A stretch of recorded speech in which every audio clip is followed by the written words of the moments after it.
All fake, we're about to tell you. Like, No kidding. I'm pretty sure everything I just told you was fake. no, but William...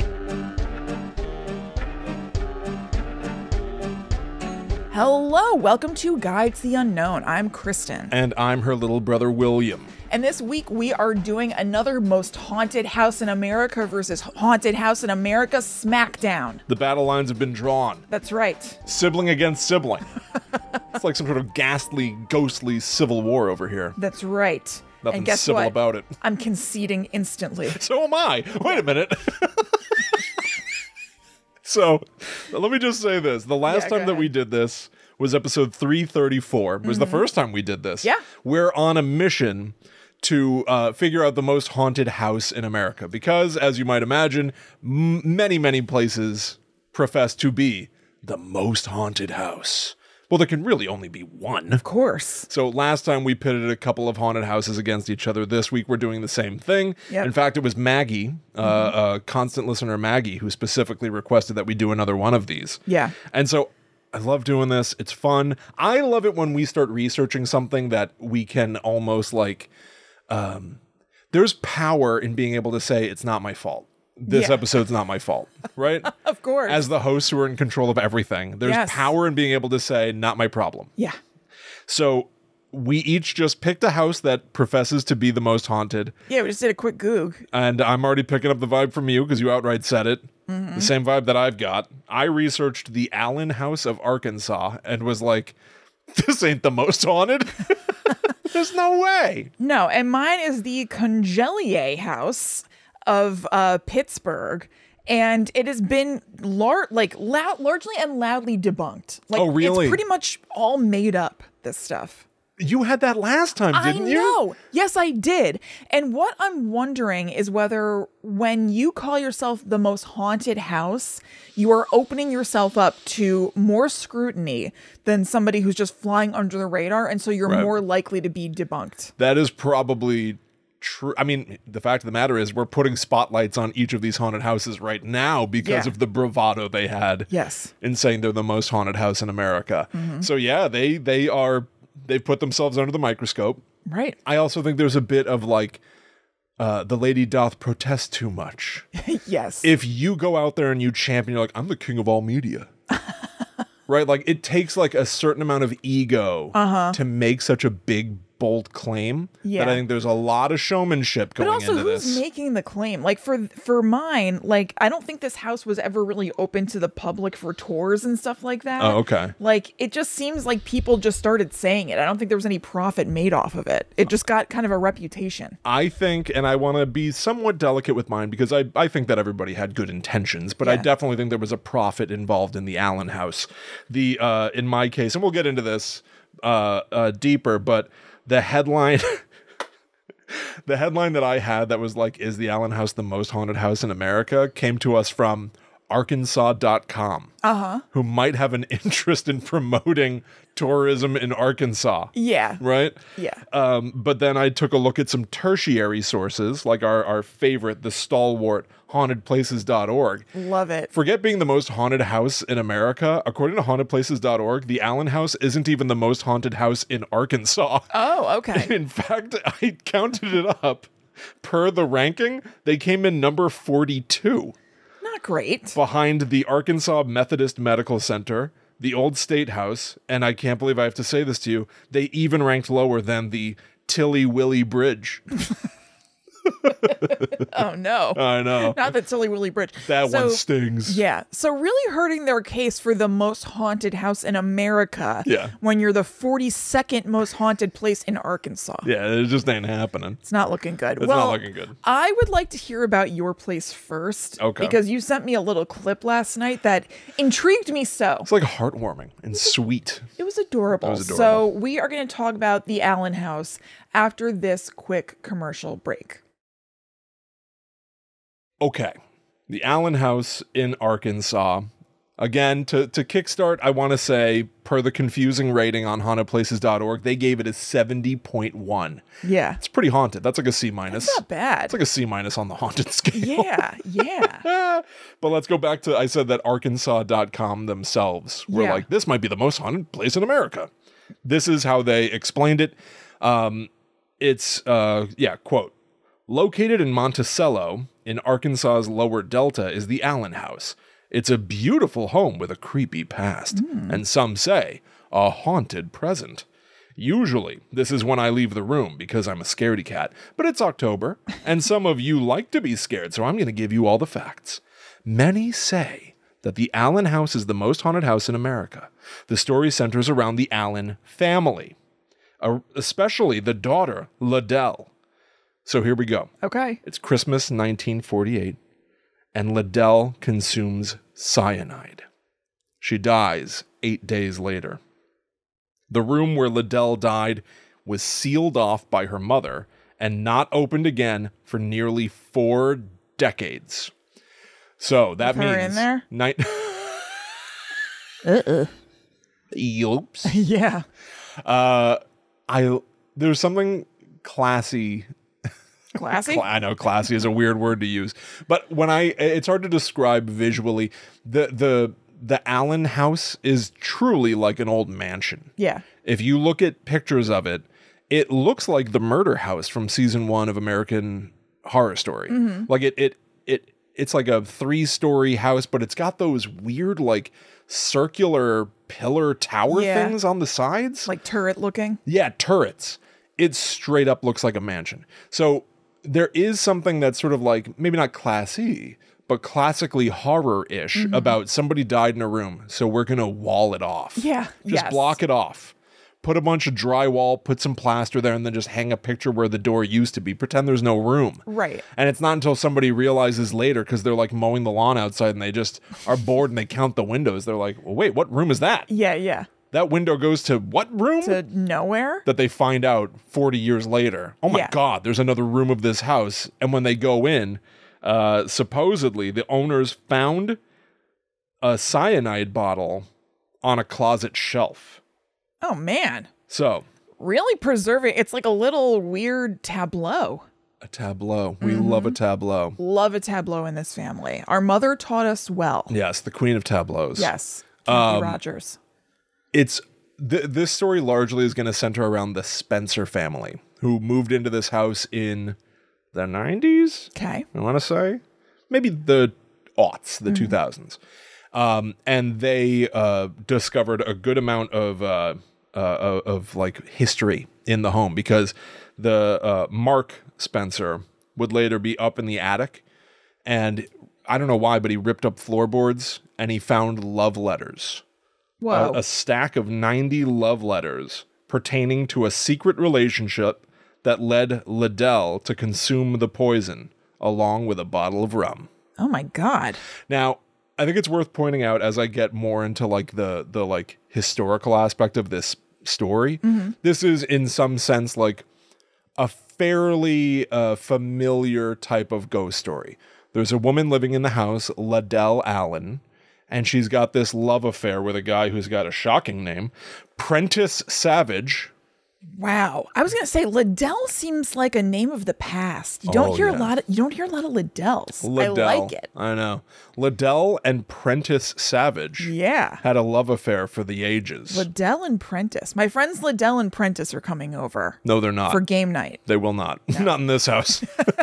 Prentice Savage sounds like a Jedi going bad. Yeah, it right? does. Like you're like, Yoda, how did you not know that Prentice Savage had turned evil?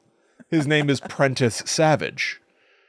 He's working for Palpatine. Spoiler alert. Right. Yeah, he would have to be. Get it together. So Liddell and Prentice Savage had a love affair, but then they broke up or something. Liddell loved oil man Prentice Savage, I wrote, who spurned her love. She went on to marry another. Okay. And they had a kid. Sadly, her son dies of pneumonia. And she, because now we have these letters that Mark Spencer in the aughts found in the attic, we know that Liddell and Prentice's love never died. They were secretly still having their affair the entire time that she married her husband, apparently. Was it just from afar through letter? I'm not sure. I have to say I'm not sure about that. Yeah. But they certainly kept in communicado until Prentice suddenly cut things off. Oh, God. And finally, when Liddell is 54 years old, it's Christmas, and she realizes that Prentice Savage is kicking her to the curb. I guess she hides the love letters under a floorboard in the attic, goes into her room and takes a bunch of cyanide and dies. Now, everything that I just told you, including the names Liddell and Prentice, and cyanide too, I would say. Yeah. If you asked me, like, what, I know I already said the year, so if you remember, you remember, but what year, doesn't this sound like something that would happen in like the 1800s? Yes. It is 1948. Isn't that kind of shocking? It's like post World War II. Like, yes, that is shocking.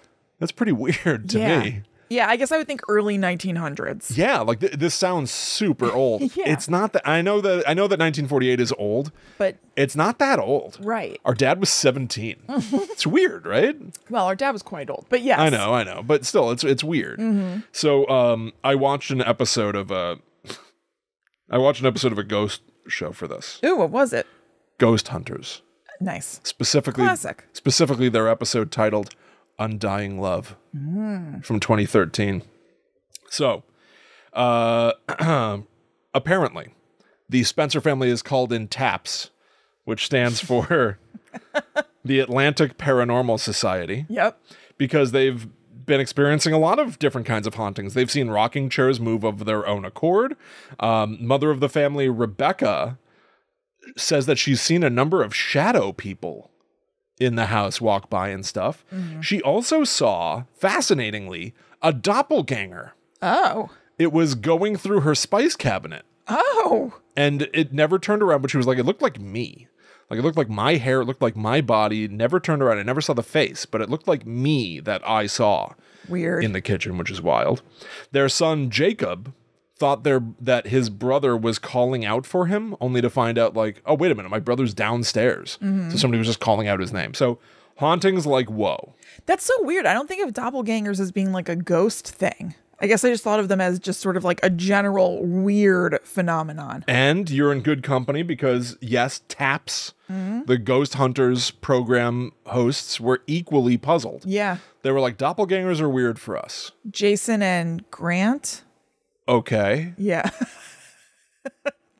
The hosts. Sure. Were Steve and Dave Tango with them? All right.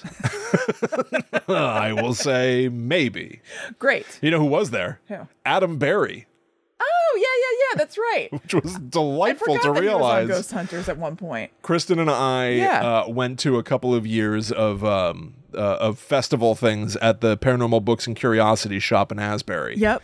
And Kathy Kelly, who runs the shop, is good friends with Adam Berry. And so the first year... And his husband, Matt. That's right. And the first year we were there, we were upstairs in the paranormal bookshop at our table, and Adam Berry was like right next to us.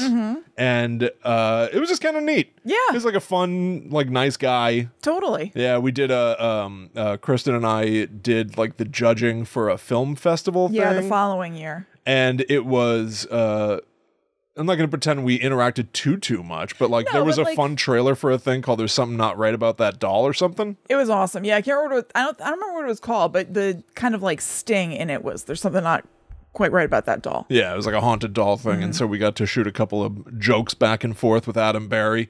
But we remembered each other. We had a nice rapport. Yes, I have to admit, I don't think, unless I don't recall, I don't think I've ever seen Ghost Hunters. We've watched it for the show. Okay, well then I just don't recall. It was good. Yeah. It was fine. What I appreciated about Ghost Hunters is during their investigation of the Allen house, like some of those claims of like a shadow person, right? Well, I'll just go one by one. One of the team, the TAPS team, goes, I just saw somebody by the door. And it was somebody who's like, I've never seen anything on any investigation ever before. This might be my first one. And so they painstakingly, like, it drags on for minutes. Yeah. Of like, did I see a shadow person or did I not? Hey, Nerve Center, or whatever they call the like video village where they have all the cameras set up. A member of the team at that observing all the feeds was like, the moment that you said you saw a shadow person was the moment that a car drove by outside. And it's nighttime, so maybe the headlights threw shadows or something. Yeah. So he was like, all right, All right. I'm going to dismiss it then. I'm going to say it was the car. Yeah. I don't think I can claim I saw a shadow person if there were crazy shadows at the time. But that spoke to their integrity. Yeah, they're definitely, like, I used to watch it a lot. Like, that was one of the first paranormal shows, or at least one of the first popular ones. Like, when that came out, the landscape was not, like, littered with so many of them. So I was like, whoa. I know. And yeah, it definitely was heavy on, like, trying to rationalize things, and, like, whatever remains, then they'd be like, so maybe, I don't know. Yeah, I'm not sure. All I know is that watching the show, after having seen so much Ghost Adventures, Ghost Adventures is so dramatic and high energy that in comparison, Ghost Hunters felt like very sedate. I'm afraid that the best of both worlds is somewhere in the middle for sure. Yeah. Like, I appreciated the thoughtfulness and seeming integrity of Ghost Hunters, but I like a little thing. I like it when things move a little faster, like Ghost Hunters. Like Ghost Adventures. Ghost Adventures. Yeah. It is still a TV show that you're trying to watch for entertainment. Yeah, exactly. And I'm afraid I just have to say, Zach Bagans ate your lunch. Right. Well, okay? Yeah. And I hope for Mr. Bacon's sake that it was a protein bowl. Yeah, because he's trying to bulk up. He's trying to bulk up. Mr. Bacon's. So I wrote this down especially for you. Wait, real quick. Do you know that the Ghost Hunters were Roto-Rooters by day and Ghost Hunters by night? That rings a bell now. Okay. That rings a bell now. That's all. Well, then they should have been more familiar with this next sign of a haunting, because they went up to the attic where Mark Spencer had found the letters, and they got sort of nothing. And then they came up again later, and all of a sudden, there was an odor. Oh, no. Rotten eggs. Sulfur. Sign of demonic activity. Ass smell. Notorious from ghosts or butts. Yes. And they again took their time to be like, this is the wildest thing. This smell wasn't here 15 minutes ago. Like, oh, I wonder how a smell appears. I wonder how a smell would suddenly appear. I can't imagine. Now, I'm sorry to be so blue. Of course it's funny. Ha ha, farts are stinky. Ha ha ha ha ha. Yeah. And they are. I was about to say, don't act. For the record, farts are stinky. You're so above it. And no, they do. Listen, have I chuckled at a fart? Almost always. But specifically in the context of ghosts, it was pretty impossible not to be like, wait a minute, everyone. You're willing to be like, a car drove by, but you never turn to each other and say, like, did you cut one? Cut one. Did you just rip ass? Phrasing in a really long time. Right. Yeah, there's a mysterious smell and you can't think of how that could have happened. Yeah. Like, there's an explanation that's plausible. Yeah. Hey, you just don't want to say it. You blasting off over there or what? We got a phantom or are you ripping? Yeah. Let's talk. They don't do that at all. Yeah. And now let's talk. Let's talk about this. That seemed pretty obvious to me. But then what was more shocking, because I was pretty confident that one of the two people was like, damn it. Yeah. You smell my fart. And now it's going to be on TV. They call down and they go like, hey, someone down there, I need someone to come up and confirm what we're getting. They have a third sniffer come up. He calls in a third opinion to smell the fart.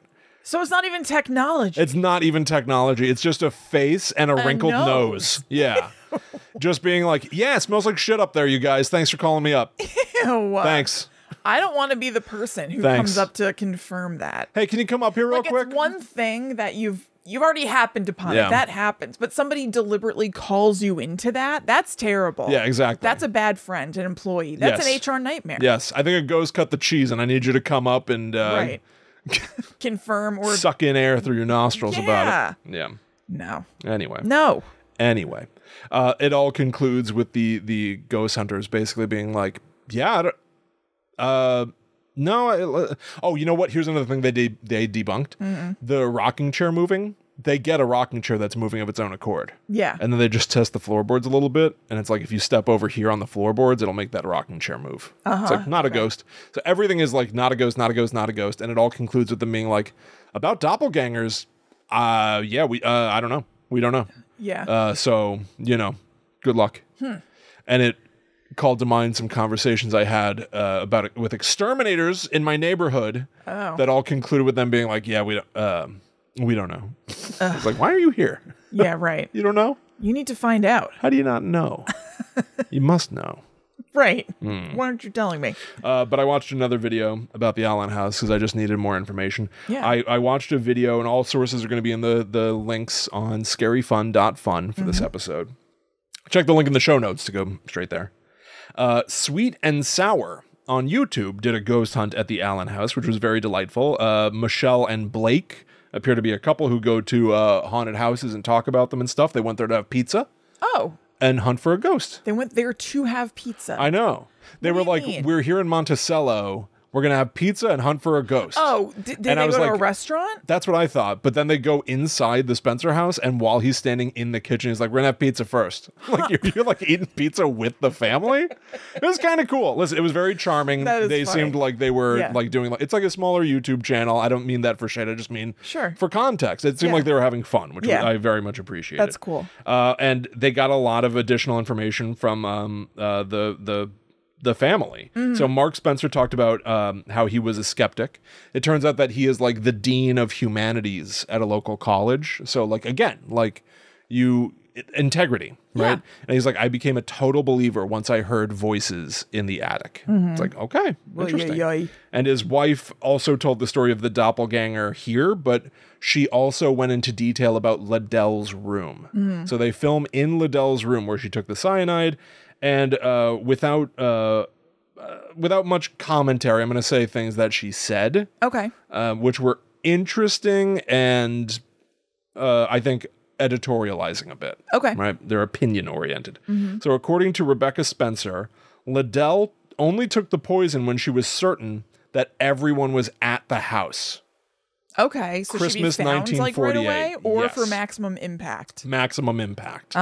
Is the impression. Okay. And she also was like, it's Christmas, anybody who's anybody is at this house. Yeah. Like, but again, that feels like some old world thing of like, everyone goes to the Allen house for Christmas. Yeah, right. It's like, no, she was the daughter of the family who invented the house and who was like severely... Invented the house.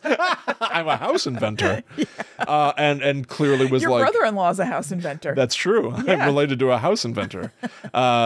She clearly was like severely depressed. I don't know if they were having big Christmas parties, right? Like 1948, that's not quite what I think of. I have no idea. But so she says that Liddell took, quote, the wrong kind of poison. Oh, God. Taking, instead of potassium cyanide, she took mercury cyanide. Oh, no. What does that mean? Potassium cyanide, I guess, per the Sweet and Sour YouTube channel, would kill you immediately. Mercury cyanide drags it out. Oh, God. Which is why she didn't die for 8 more days. But Rebecca says that maybe it was all part of the plea for attention, which is tricky to parse out when it happened. 8 days. When it happened 80 years ago. Yeah. That's, I don't know. I don't know. Who knows? Now, I did mention that... That's a long... I don't know. That's a long time. That's 8 crazy nights right there. You got that right. To put it mildly. Yeah. Oh my God. That's hellish. Oh yeah. So I mentioned commerce. Yeah. Yes. I do think it's worth pointing a couple of things out. Okay. Now I have my own interpretations of people profiting off of haunted houses or trying to use a haunted house to turn a profit. Like at the one hand, you could almost be like, well, when you're given lemons, make lemonade. Yeah, like Beyonce. Just like Beyonce. Be like Beyonce. Yeah. And then there's another angle, which is like, ooh, I might have a cash cow on my hands. Right. Right. And there's a real person who died. Like they've got the death certificate hanging in the house. Yeah. They do tours here. And around Halloween, they have like a haunted maze and stuff like that. Yeah. Mark Spencer wrote a book. A haunted love story, The Ghosts of the Allen House. And this is the description from Amazon. When Mark Spencer and his family moved into the beautiful old Allen house in Monticello, Arkansas, they were aware of its notorious reputation for being haunted. According to local lore, the troubled spirit of society belle Liddell Allen, who had mysteriously committed suicide in the master bedroom in 1948, still roamed the grand historic mansion. There are, it's worth pointing out, there are believed to be photos of Liddell standing in a window. One of those, like, it's like a shadow by a curtain kind of thing, but another like kind of classy ghost haunting kind of notion. Yeah, totally. Standing in the window, just looking out. Yet Mark remained skeptical until he and his family began encountering faceless phantoms, a doppelganger spirit, and other paranormal phenomena. Ensuing ghost investigations offered convincing evidence that 6 spirits, including Liddell, inhabited their home. I heard nothing else about the other 5 spirits. Oh. Maybe the boy who died of pneumonia? Yeah, right. And I'm not sure about the others. Huh. Including Liddell. But the most shocking event occurred the day Mark followed a strange urge to explore the attic and found, crammed under a floorboard, secret love letters that touchingly depict Liddell Allen's forbidden, heart-searing romance and shed light on her tragic end. This haunting ghost story includes several photographs of the Allen house. Now, I thought it was interesting that in this story, and again, it's just for context, but I think it's interesting context. It's not just about Liddell, what I gather. It's about the Spencers. Yeah. Oh, totally. So, and their like experience of exactly, the house. which is very like Amityville Horror. Like we're some of the characters in this tale. Yeah. Now. Yeah. They no longer seem to own the house, by the way. It's been sold as of like the last year or something like that. But what did I say? I said Mark Spencer wrote a book. Scratch that. 2 books. Okay. Because he also wrote Each Other to Live For, The Liddell and Prentice Letters. Ooh. Which appears to just be a publishing of the letters themselves. Okay. And I also watched a couple of YouTube videos. Yeah. Now. Yeah. This is what I got to see last night. This was a delight to stumble across. These were just shared. These are just on the hauntedplaces.org page. And it's not until I watched these first. Yeah. It's not until much later I realized this is the Spencer family. Right. This is them. So I talked about the Spencer son, Jacob, I believe, who was like, I heard my brother calling my name, but he was downstairs. He's the main character of these YouTube videos. Yeah. And these are YouTube videos just shot by the family for fun. All right.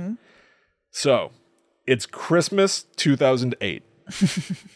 It's great. All the lights are off in the house, and Jacob, who appears to be maybe 8 years old, is a blonde kid in glasses wearing a leather jacket, and they've got a flashlight on a camera, and they're going room by room trying to contact ghosts. Yeah. He's walking around with his dad and his mom, I think, and he says, maybe the spirits are going to talk. Oh, they say to the son, maybe the spirit's going to talk to you, Jacob, because it's Christmas. Now, I didn't know who Liddell was yet or anything. I was just like, they're doing this on Christmas? Right. But no, they like picked the day. They like picked the anniversary, basically. Yeah. This would have been, if it was 1948, this would have been the 60th anniversary. That's right. Of Liddell's death. An extra significant day. Yes. So it's totally, I can't emphasize this enough. It is as if you grabbed a camera, no editing, and just walked around your house with the lights off. Yeah. It's so charming. They put a flashlight on a table and try to tell the spirits how to turn it on. And then at one point, Rebecca, who's holding the camera, they're just looking at just footage of a flashlight on a table for like 2 minutes. And then Rebecca goes, what should we do now, team leader? It's so cute. And the 8-year-old boy goes, investigate another room. That happens on repeat. Yeah. They go to a place, look at the flashlight for a while, and then Rebecca says, what should we do now, team leader? And he says, investigate another room. and then, also he calls her tech specialist. Yes, tech specialist. And then she'll say, like, should I bring the flashlight? And he at first he's like, yeah, bring the flashlight. And then after like the 3rd room, he's like, if we're going to move to another room, I think just always bring the flashlight. Like he's sick of reaffirming it, the 8-year-old. And then he, this one was my favorite one. He goes, investigation room number 4, the grown-up's bathroom. Because from a kid's perspective, it's not just the master bathroom or the primary bathroom. Right. It's the grown-up's bathroom. Right. He tries to show the ghost how to turn on the flashlight. He gasps at some point because the flashlight does turn on. They're like, you did that. And he's like, oh, yeah. There are multiple times. I don't know if you watched part 2 as well. No. They're very long. Yeah. I watched them all. Yeah. He, multiple times, you'll just hear a sound and he'll go, and look right in the camera. And then they'll be like, oh, that was your dad. And he's like, okay, all right. He's like so excited to hopefully find ghosts. I loved it. Yeah. He says, looking at the bathtub, he goes, it's getting colder in here. I wonder if somebody was taking a bath. Then it's so adorable. They check out the laundry room and he says he smells a pungent odor. But it might be the laundry. Tee hee hee. And then in part... Does he laugh? No. Oh. No, he's very serious about this. Yeah. I really appreciated it. It was adorable. And it totally made me imagine with these now 2 kooky kids I'm going to have, like someday when they're old enough, if they're for some reason of a mind to do this, walking around the house in the dark trying to film our own ghost hunting show. Yeah. I can't wait. I mean, Zoe likes Scooby-Doo. She does like Scooby-Doo. Yeah. In part 2, I appreciated that everything started to get very jumbled. He goes, investigation number 7 room or something like that. Like Getting a little worn out. Yeah, totally. And then they go, what room is that? And he goes, the attic. And then his dad goes, Jacob, we're not going to the attic. Yeah, totally shuts it down. Like Jacob tried for something and it just was a no-go, which was funny. But a flashlight does again turn on all by itself, and I'm genuinely I don't know how it happened. So this might be authentic ghost footage. Hauntedplaces.org. Maybe it proves that this is one of the most haunted places. I think it's maybe real. the most haunted places, or excuse me, maybe hauntedplaces.org had not seen this video. Maybe. And that's why it was ranked 42. That's probably true. This video should rocket it way up to the top of the charts. Absolutely. William, you and I experienced a ghost hunt using this very method of detection. We did indeed. And the flashlight turned on. In Salem. Yeah, the flashlight turned on. I even at that moment, I was like, I don't know how this How is this happening? How does this happen? Yeah. I don't believe it's a ghost, so how's it happening? I don't know. I guess it's a ghost. I think we looked it up at some point, something about some sort of expansion of plastic or something. I don't know. My flashlights aren't popping on and off all the time. Yeah, I think it was something about like it was the type of flashlight where you can unscrew the battery cap. Yeah. So he had it unscrewed mostly so that it might make contact occasionally. Yeah. Something like that. It was like, yeah. The last thing I'm going to leave you with for the Allen house, I love comment sections. I know you do too. It was pretty light, but this one I thought was worth it because it seemed like hauntedplaces.org readers were trying to create their own joke. Jessica commented the following in 2016 about the Allen house. And this doesn't seem to have anything to do with anything, unless it's maybe they were at the Allen house. I don't know. Okay. Jessica said, last night I heard footsteps in my house, and my dog, I thought, was barking at his reflection, but he was nowhere near the mirror. Then I thought I had locked the door, and while I was laying down, it came open. I'm really scared. I think my house is haunted. It was built on an Indian burial ground. And then someone I hope somebody helped Jessica. Yeah, they wrote, it's burial ground. That was how they tried. It's not very helpful. And then somebody wrote, oh no, a scop whale you can. Oh, God. And someone said, I think my house is hunted too. And someone wrote again, oh no, escape whale you can. What? I don't know. People are so weird. It's unclear to me if people were like trying to make fun of typos and they were like, escape right. whale you can, or what? Yeah, and that became a running gag. Wait a minute. What? This just in. What? The escape whale you can comments were both left by Lilo. Oh. It's not 2 people making a joke. It's 1 person typing the same thing. Did they think that it didn't go through? Are there timestamps there? Yeah, it was a half hour later. Wait a minute. Yeah, it was a half hour later. I think they were responding to Jessica, and then Jordan, who said, I think my house is hunted too. I think they said it to them too. With the same typos? Yes. This is very strange. Is it Lilo as in Lindsay Lohan's nickname in the press? Lilo. That's Lindsay Lohan. This must be Lindsay Lohan. Oh my God. Holy what was the year? Shit. 2016. I think she had cleaned up her act by then. Although it might have been kind of around the time she had that weird reality show on MTV when she opened up a club in Greece. Wait a minute. So, I don't know. Wait a minute. It's even weirder. What? It's even weirder. It's not a half hour later. I was only looking at the time. Uh-huh. You mean the hour? The hour. It was 3 days and a half hour later. This is very strange. One of the comments was in October 28th, and then the other one was November 1st. Escape whale you can.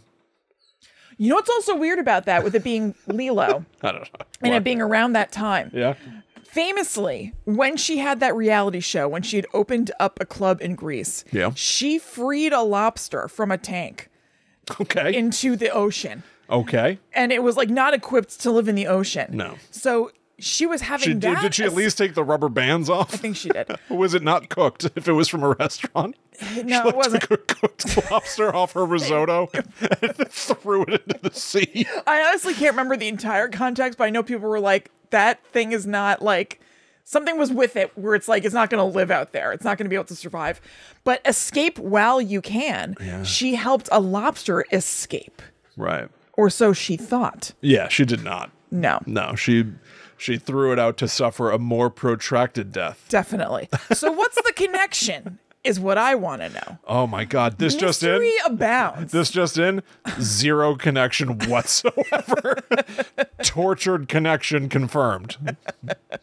There you go. The Allen house. The Allen house. So I will next tell you about I've already become insecure about how to pronounce this. I should have looked it up. Congelier. I'm now thinking I looked it up trying to do it covertly while you were telling the story. I knew you weren't listening. I was listening, but there'll be a quiz at the end. No. To one of those sites where to like pronounce it for you. Yeah. And let's take a listen now so I can find out. Congelier. Oh, yeah, we have a French correspondent, right. Allie Palmer. How do you say this word? But I also don't know if they said it this way here in America. Congelier. Congelier? Okay. Oh, all of a sudden, nobody trusts French Willie for some reason. Allie's been doing Duolingo. Well, she's also French, so she already knew already. What's your streak on Duolingo?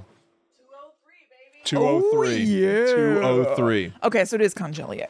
All right, so anyway, I will be telling you about the Congelier house, now confirmed by Allie, in just a moment. And I'll have the peanut butter house.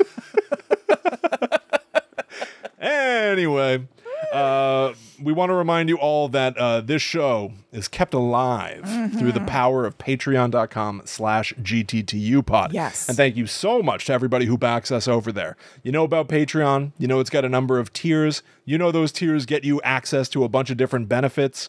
We've got a Discord over there, starting on our paying tier. We've got access to our exclusive podcast, The Netherworld Dispatch. If you join up to the Demon tier, you're going to get a new episode every single Monday, and you're going to love them. They are so much fun. Yeah. The most recent episode of The Netherworld Dispatch is 165, Scary Restaurants. This was a doozy. A doozaroo. It was great. So we looked at different themed restaurants. Jekyll and Hyde Club. Yeah. I would say that the highlight was, what was it called? Like the Vampire Cafe? Something like that, yeah. Or something, where they serve the Buffy the Vampire Slayer chicken parm sandwich. Yeah. And the whole menu was kind of baffling. Went back and forth between it'll just be like the roasted potatoes, but then the Dracula burger. Yeah. And it was awesome. But it was like such a low effort thing where they would also be like, you can also on the side of your burger if you want to have some vampire dip. Yeah. Right. Just like, wow, who came up with that at the last minute? Yeah, it was surprising. We also looked at a Tim Burton themed restaurant. It was very fun. Oh my God, a delight. Yeah. A feast for the senses, almost literally. Yes. So go check that out, patreon.com/GTTUpod. The Netherworld Dispatch is a joy to do. We often do things over there that we cannot do on the main feed. So go poke around and have fun. We've also been recording jump scares. These are personalized videos. It's like Cameo, but jump scare for us. Let us jump scare your life. Yeah. You can do it as a gift for a friend or just for you. That's also on our Patreon in the shops tab. So go have fun with those. And I've got a new review for us that I thought was very delightful from Queen Proserpine. Oh, yeah. Titled My Favorite Podcast. I started listening to Guide to the Unknown after hearing about the podcast on Dead Meat. I forgot we did that. Yes. Way back. We did a promo swap with Dead Meat. They were already juggernauts. Yes. It was nice of them to do it. Yeah. And I'm so glad I did. I started with the first episode and have listened to or watched every episode since then. I love them. Kristen and Will are so funny and so much fun to listen to. I've had a lot of cool new stuff I've learned, and many times I've laughed so hard I cried. You made them cry, Kristen. Keep up what you're doing, dudes. I can't wait to keep listening. 5 stars. Thank you so much. What a nice review. Super nice review. Thank you so much, Queen. Thank you so much to everybody who leaves us reviews. It's so awesome. really, thank you. Incredibly thank you. appreciated too. Yes, absolutely. Thank you, everybody who tells friends about the show. You all rule. Thank you very much. It means a lot to us personally and to the health of Guide to the Unknown. So thank you. Thank you. Before we get to Kristen's, I guess, nothing burger, it sounds like I might readily defeat you because at least mine had a ghost. Yeah, we'll maybe. See. Yeah. After this commercial break. Okay, so first of all, I am going to tell you something that I wanted to do that I'm not going to do because I knew that I wouldn't be able to keep it up. Okay. I knew I didn't have the chops. I wanted to frame all this as if it were true and then gotcha at the end. Yeah. But I knew that if you asked me questions and you went like, oh, why'd they do that? Whatever. I'd be turning red. You know I'm too legit of a journalist or an investigator guy. You knew that you couldn't stand up against my I wouldn't be able to gaze. wiggle outside of your insightful questions. No, I thought it'd be fun. I was like, ooh, this is gonna sound like such a crazy story. But yeah, first of all, I knew I wouldn't be able to pull it off. Second of all, I got to a point in this story where I was like, this thing is so crazy, this would be famous. So there's no way that anybody would believe that, this actually happened and we all didn't know about it. I wonder, and I know you haven't even said it yet, but that's a lot. This is pretty wild to digest. Yeah. I wonder if we might need to expand our horizons on the most haunted house to be the most bravado salesmanship, right? And it can't just be houses. It's got to also be just haunted places. You know what I mean? I don't know. Why don't we just stick with haunted houses and we can always expand? Yeah. Because there's still so many most haunted houses in America. I think so. Okay, all right. I don't know. Maybe not so many, but we haven't run out yet. That's true. And then we can expand to haunted places. That's true. Okay. All right. So this is the Congelier house. Yes. So all fake, what I'm about to tell you. No kidding. I'm pretty sure everything I just told you was fake. No, but William, even the seed of the story, it's there was never the first people who lived here were not the Congelier family. Oh. Yeah. A family lived there later whose last name was Congelier, but not the first people. A story I will tell you later, completely made out of whole cloth. It's so weird. Interesting. Okay. Yeah. I'm interested in it just from a... It's just a big urban legend, basically. Hell yeah. It's just completely made up. And this place is no longer standing. So it hasn't been dined out on as a haunted place that you can visit. Right. It seems like it just was a scary story when the house was around. Yeah. But it hasn't been for a good long time. I don't know actually if I think that it was knocked. I think it came down in the 30s or 40s or something. Oh, really? Yeah. Huh. It was so haunted. They were like, we gotta flatten this bitch. I'm actually not a hundo about that when I gotta squish this thing. I know. But no, it definitely came down a long time ago. Yeah. So it was a little annoying researching this because not only is the story behind this fake, but they're also, because it happened so long ago, there also aren't there are no shows about it. I was Googling all these iterations of the Congelier house haunted TV show, blah, blah, blah. The Congelier House Travel Channel. I was hoping to catch some sort of stray weird haunted TV show. But no, there are a lot of YouTube channels that have covered it or TikToks and things like that. But there's not a meaty oh, I thought I saw something around a corner. It's really just these weird ass stories about the origins of supposed hauntings, but not a lot about hauntings that people have actually experienced caused by these stories. Gotcha. Very weird. All right. So there are really two main tales that people tell about the Congelier house. And the first one is about the supposed namesake. The first owners, Charles and Lida, who are said to have lived there with their maid, Essie. The house was built in the 1800s, 1880s, which is true. And it was a nice looking place. Nice looking house. Some people said it was a mansion. Some people were like, that's not really what you call a mansion. But it also had those kind of turret looking things on the outside. Bring the turrets back. I completely agree. I would love to have a turret. Sit in a circular room for a while? I know. Actually, Ryan and my friend Dave, who lived in, or does he? No, he doesn't live there anymore. Lived in Buffalo for a while. He had an apartment that had a turret in it. That's awesome. It was awesome. That rules. So The tale is that the winter after they moved into this house was very intense. And one day, so basically the setup to that is that they're like kind of snowed in. Like there probably aren't going to be a lot of people coming and going. Right. It's a bitter, bitter cold out there. One day, Lyda went looking for Essie, the maid, to ask her to help with something. And as she approached her room, she heard the telltale sounds of lovemaking. Oh, no. Doink, Sounds doink, like doink. this. Sounds like this. Boing. Make terrible noises here. Perfect. Thank you. The three of them were the only ones in the house, so she knew it had to be Charles in there with her making those sounds. Right. And Me. And also, who knows? Maybe she had known that something was up for a while. So maybe she heard that and she was like, okay.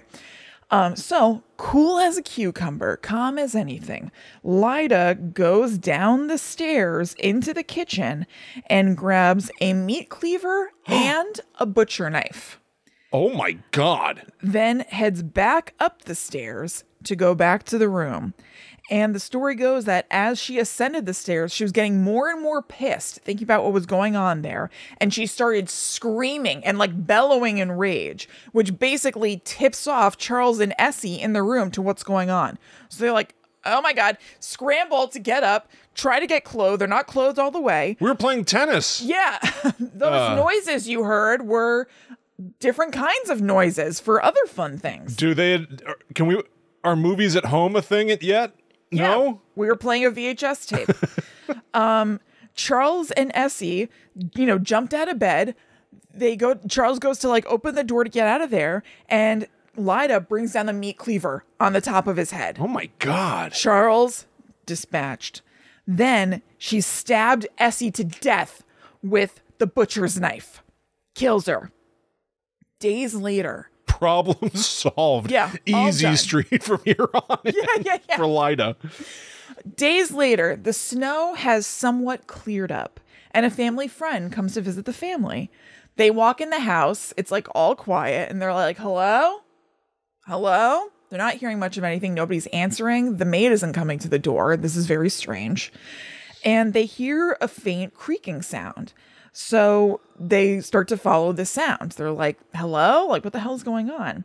And they find Lyda in a rocking chair, just rocking back and forth, singing to something that's in a swaddle. Oh, come on. All right. And as the friend got closer, he saw the horror of what it was.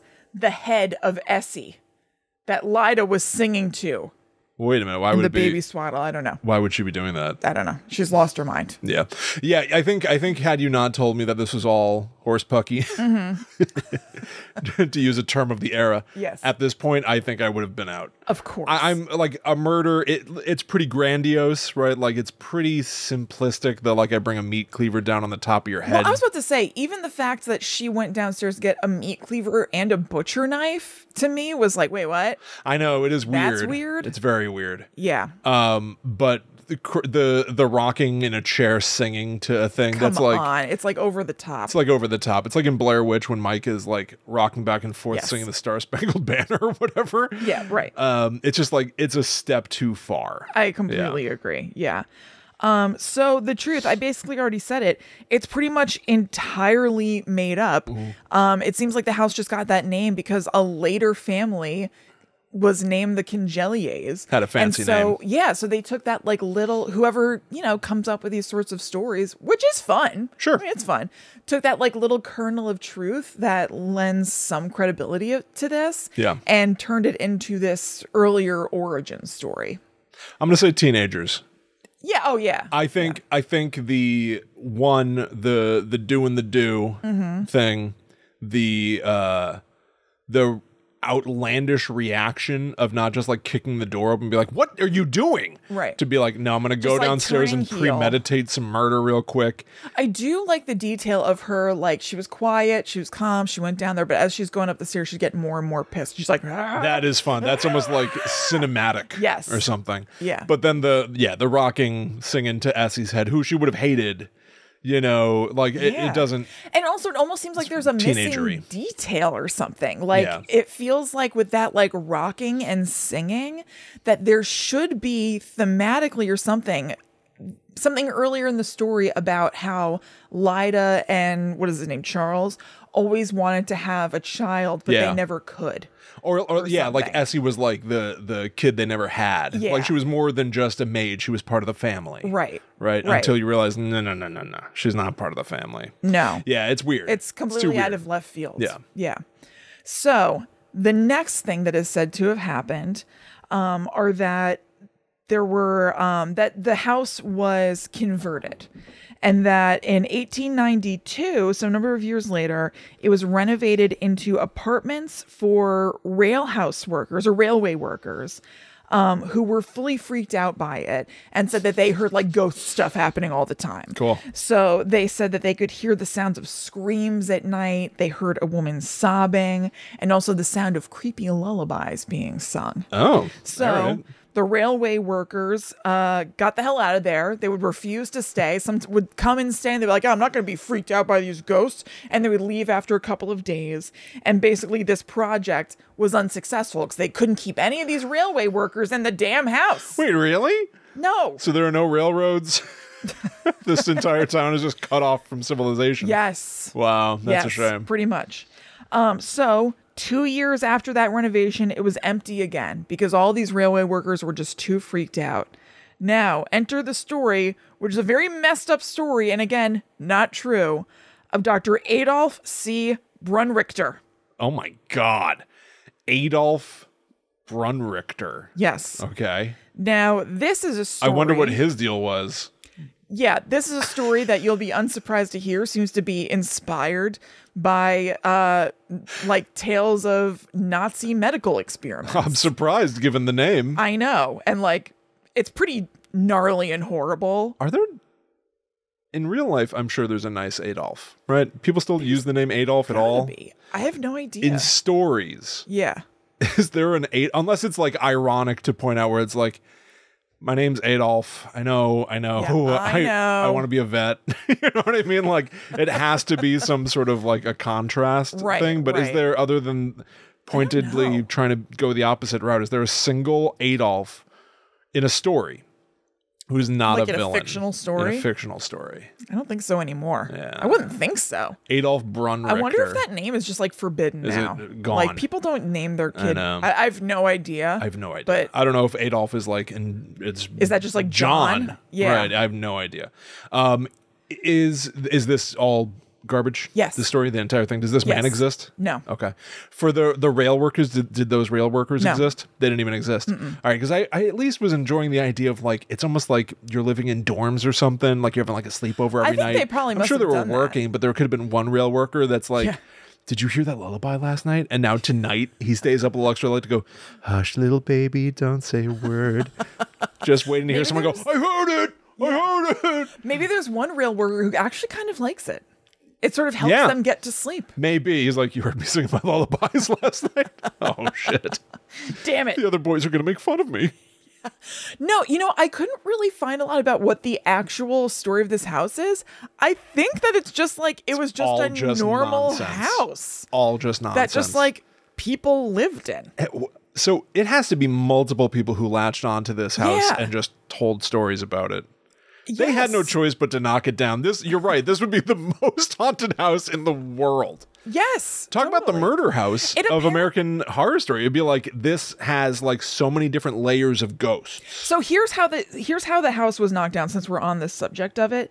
There is like, so what happened is that what actually happened to it got kind of sucked into something that became a bigger story. Yeah. Kind of the last story of it that people made into something bigger is that they said that after what happened with Dr. Adolf Brunrichter, which I'll tell you, that it was converted yet again into a home for people who worked for a gas company. And that they, again, were experiencing all kinds of scary hauntings and stuff, but it was livable. They could kind of hang with it until 2 of them died in the basement. Oh, no. Not good. Oh. Okay. I don't think so. No, that didn't happen. They didn't live there. However, There was this real gas company. I believe it was called, I didn't write it down. I think it was called the Executive Gas Company. This company, for real, there was an explosion in that area from that gas company. Oh. And it did affect the house. Now, the story goes, because again, this all happened a long time ago. I think that the explosion happened in like 1927 or something. Okay. Or maybe a couple of years after that. This explosion did happen. People say that the explosion caused the house to collapse, and it basically got like sucked into the earth, like really? the hell that it came from. Like the end of Poltergeist. Yes, like a hellmouth in Buffy or something. That did not happen to it. It was damaged in that. Okay. But it didn't happen. Houses in the area certainly were damaged. It was terrible. But it was eventually just taken down a few years later to make room for a highway. Yeah. Okay. Right. Okay. So this house is not standing anymore. But even the demolition of the house, people kind of like made a legend out of. Yeah. But no, it was just kind of like a normal house that people lived in for what, like 50 years, let's say, because it was built in the 1880s. I think that the house was demolished. Let's say my house is 100 years old. 1930s, I think. So this house was only 50 years old. I think so. I mean, I definitely know that the gas explosion happened in the late 1920s to early 1930s. Mm-hmm. I'm not sure when the highway project was. I don't think I saw when that was. I don't think it was just that I didn't write it down. I think I saw that it was like, it was eventually torn down, but it wasn't like there for a super, super long time. Okay. It just gathered this like crazy reputation. And in the meantime, I think it was just occupied by people. Just trying to live, everybody. Kind of. Yeah. And then just like the internet age, like made it easier. Like this was probably just a told story orally. And then it got spun into like more of a thing when people were able to spread this a little bit more widely. It's also known as the house the devil built, the house on Ridge Road. It's a whole cuckoo thing. I really love that though. Like even though Zach great. Bagans can't go there and yell at the ghosts and try to intimidate them, I love that this was like, some word of mouthy thing. Yeah. In the late 1800s, early 20th century, and it would be lost to time except somebody started typing it up online. Yes. I love that. I love that there is like a record of that, you know, and like I don't believe in hauntings, but I believe in history and storytelling. Mm-hmm. And more often than not, even if I'm a skeptic, I love the story of things. Yeah. I love this. It's a great story. This next story in particular is really like, whoa. Adolf Brumrichter? Yes. All right. Okay. Let's find out what he did. This is some weird science. This is gnarly, by the way. Oh, this really? Is grisly. So if this is not your thing. You're kidding me. Adolf Brumrichter did something scandalous. I know, believe it or not. Right. Okay. So again, remember in the story, this place has been vacated by the railway workers who couldn't handle how haunted it was. Too spooky. Too spooky, they moved out. But luckily, there was a new and perfectly normal buyer, Dr. Adolf C. Brunrichter. He moved in 7 years later, and he was told about the house's history, but he was unconcerned. He didn't really care. I'll pay you double. Yeah. So he moved in, and he became kind of a mysterious figure in the neighborhood. Because first of all, who's this weirdo who bought the house? Right. And second of all, he wasn't around much. He kind of like stayed in the house and seems like he kind of came out at night or something because people didn't really see him coming or going all that much. So one day during the year that he moved in, the family next door heard a horrible scream come from inside of his house. And so they ran outside and they're like, what's going on?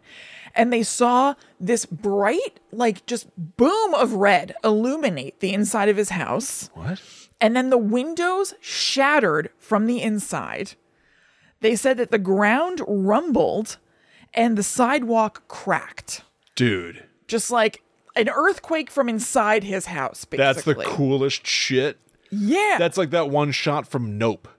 You know what I mean? Yes. Like picture that shot. It's this house on a hill and then boom. Is it red light or is it like blood is splattering the inside of the windows? Red light. And the windows all break from the inside out. Yep. That's cool. Yes, totally. I know, it's such a cool image. Yeah. And they assumed, oh my God, the doctor must be inside. Yeah. None of the neighbors wanted to run in and rescue him. They're like, ugh. Yeah. So they called the firefighters and they went in to look for him. But what they found inside was not the good doctor. It was a horrible scene. Okay. On a bed upstairs was the decomposing corpse of a decapitated woman whose head was found in another room that had been turned into a makeshift laboratory, along with a bunch of other women's decapitated heads. The authorities ascertained, again, this is not true, that he had been experimenting with trying to keep severed heads alive after decapitation using electricity, which caused the explosion that had rocked the house and the neighborhood when there was some sort of like short or something. And then they found bodies buried in the basement that matched up with the heads in the lab upstairs. But they never found Dr. Adolf C. Brunrichter until years later. Because 26 years later, in 1927, a man stumbling around New York City, homeless and under the influence, was arrested for being drunk and disorderly. And while he was in the line with all the other people being arrested for the same thing, his name was taken, and he told them that his name was Dr. Adolf C. Brunrichter, and they booked him, and he told the officers the whole story. That he was a physician and that he once had a home in Pittsburgh where he enticed women to his home for romantic interludes, but then conducted experiments on them. Watch me conduct some experiments on myself. Watch me conduct experiments on me. So he told them about the whole thing, and then he told them about other grave sites where they could go to find the bodies. And they were like, okay, whoa, we just stumbled into something huge. It is on. And so they went to investigate them. And the story got out. And it was in all of the newspapers. And they called him the Pittsburgh Spook Man. But the cops... It was in all the newspapers, you say? Yeah. So you should be able to find that, right? Yeah, you should be able to. But you can't. Because it never happened. They probably scrubbed all those newspapers. Probably. They probably burned all the microfiche. Probably. So, yeah, they went and investigated all those grave sites. They never found anybody in the graves. So because of that, the cops deemed him actually harmless. He's actually just some sort of weird kook who just made up this story. Just another crazy person living on the streets. We don't need him crowding up our jail cells. So they let him go. Oh, my God. And before he left, he scrawled on the prison wall with his blood, "What Satan hath wrought, let man beware." Wait, what? What does that mean? I don't know. Be scared of Satan? What Satan hath wrought? Well, maybe Satan hath wrought him. Wait. Oh, I am wrought by Satan. Oh, let man beware me. Okay. You know? Yeah, gotcha. And then he was never heard from again. Well, thank God for that. I know. He's a terrible man. This is completely made up. Yeah. There is no evidence. Of Adolf Brummerter. No. Being an owner of the house. Right. Being a man who has been arrested in connection with any of these crimes or anything. There's no Spook Man of Pittsburgh headlines. It is just... literal headlines. No, not the newspapers or... William. No, it is just completely not a thing. Yeah. Okay. Wow. Yeah. I know. It's nuts. Cool. Yeah. It's so weird. Who came up with all this shit? I know. Who was like, you know what else we need for this house? The Congelier house? Yeah. More. I know. And there's even like there's just like little teeny weeny pieces more. There's story about a psychic medium named Joanne Murray who came in. So specific. I know. Who came in and held a seance that, had ghostly activity. No evidence of this happening. There's a story that Thomas Edison came in with his ghost machine that was supposed to be able to contact spirits. No. Dude. Just completely made up. Now, it is true that Thomas Edison was interested in seeing if there was an afterlife and whether he could find a way to prove that. We should look into that. We actually really should. I forgot about it until I was researching this, but there's no evidence to say that he ever went to the Congelier house. What if we do our own national treasure and because we're right near Edison, New Jersey. William. If we discover Thomas Edison's long buried, long forgotten ghost machine. Oh my God. I'm going to start searching in the Menlo Park Mall food court. Right near that I'm going to go. Right near that grilled cheese store. I'm going to go to that Thomas Edison Park that has that cool like sculpture with a light bulb on it. And I'm just going to start digging like a dog. Just all around like a trench. Yeah. The statue falls over on you. So, William, which of our houses do you deem the most haunted house in America? I mean, I'm going to be honest with you. I think it's yours because mine is completely made up. I know, but just like the Spy House. I so respect the game. I know. There's just so like last time where much. I really liked. I think her name was Gertrude Needlinger, who made up everything about the Spy House. Yeah. I really like these weirdo stories about the Congelier house. I love that. But I mean, there's no evidence of ghostly activity whatsoever. At least not even an attempt. I know. At least at mine, it does seem that historically there's a confirmed tragic death in there that has yielded at least photos that people claim are real, like those classic internet photos where it's like picture of a house with a thin red circle. Yeah. Around where there supposedly is a ghost. Right. Like there's a lot of like nondescript. You can just do that to any photo. That's just true. go for a walk with your dog, take a picture, and put a red circle on some part of the photo. Yeah, totally. People will stare at it and be like, I guess there's a ghost there. Yeah, I guess I see a face in the leaves. Yeah. So I think for that, more people seem to accept that the Allen house is haunted. And there was that little kid. And that little kid who went to Investigation 7 number room, or whatever he said. And what was his title? He Team was leader. Team leader. Team leader, and he had his tech specialist with his mom.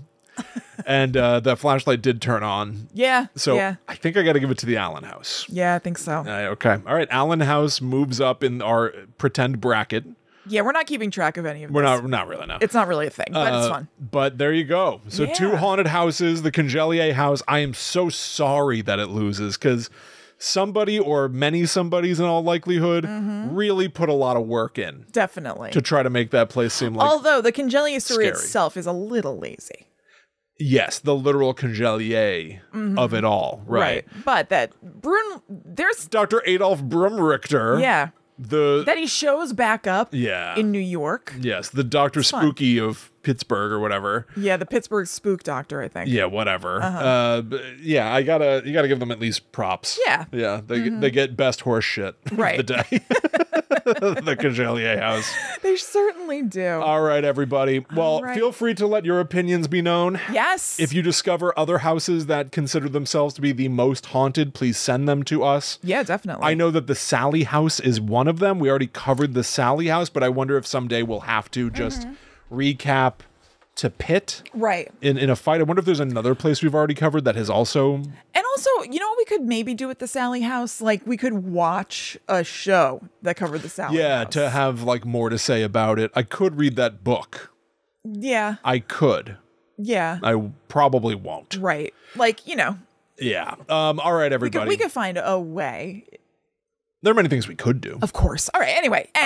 All right, everybody. You don't need to see me stare off into space while I think about the many possibilities, a multiverse of things we could do. Yeah. We'll be back next week for something else different. Yes. Actually, you know what? We can tell you what we're going to do next week. Oh, that's true. We're planned. Yeah, we're not, I was going to say not always. We're not usually planned out, but we are going to talk about the movie The Blackening next week. So since we know in advance, we'd tell you it might be fun for you to watch so that you know what we're talking about as we're talking about it. If you haven't seen that movie, it'll be a Juneteenth celebration. Yes. So yeah, maybe you watch The Blackening if you feel like it. So go check that out and join us again next week. Thank you all so much for hanging out with us and for all that you do to support us, whether by leaving reviews or going to patreon.com/GTTUpod. Get those jump scares in. Yeah. Follow at GTTUpod on all social media to keep up to date when we're going live, when we're releasing shows. You can also follow us. Yep, I am at Chillin' Kristen. I'm at The Myth Traveler. So we'll be back next week, everybody. But until that time comes, we must travel. Back to the netherworld. Go we.